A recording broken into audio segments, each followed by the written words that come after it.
Well, the buzzing and attacking is intense. Can you imagine if you were out picking cherries like my mom was and she came across this nest? The slightest vibration and these yellow jackets are stinging like crazy. You can see them all over me. I can feel them hitting my gloves and they're stinging in the leather here. I'm so glad I'm protected because these are vicious. If I didn't have this bee suit on, I would be stung hundreds of times.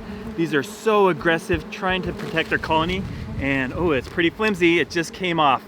This nest is so fascinating. You can see the cherries right inside. They built it completely around cherry fruit and the cherry leaves. Last year, all the yellow jacket nests I found or were called out to remove were below ground. But this year, this is the third one that's been above ground. The first one was in a barn, the second on one of our friends' houses, and this one's in the cherry orchard. It's not super big, but it would keep growing. As you can see inside, there's many, many young, there's larvae and pupa, and this colony is trying to grow. If it goes all summer, it can even get much bigger, as big as a soccer ball or even larger. Now I want to show you what's inside this aggressive yellow jacket cherry nest. So I'll zoom in on that, and it's pretty heavy.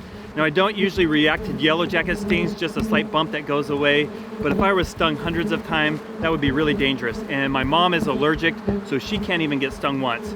So I'm gonna completely remove this and then we'll make it safe. Now that their nest is gone, they're trying to cluster around where it was, and it's a big clump of yellow jackets. So I'm just gonna do a little clap.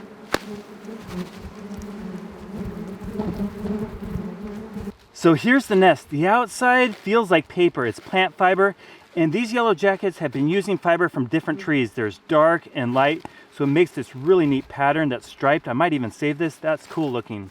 And inside, there's layers right here. We'll remove the paper. And they are really trying to sting me. We have the bottom one right here, and there's tiny little eggs inside, but no larvae or pupa. Here's the second layer. All these white covered cells are pupa about ready to emerge, and on the edges you see some larvae that are still wanting to be fed. They're growing.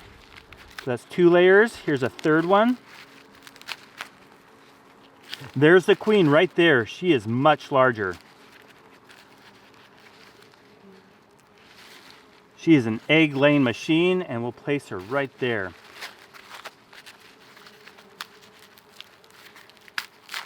And you can see inside the nest, the cherries. Some of them are starting to rot, but many of them are still growing.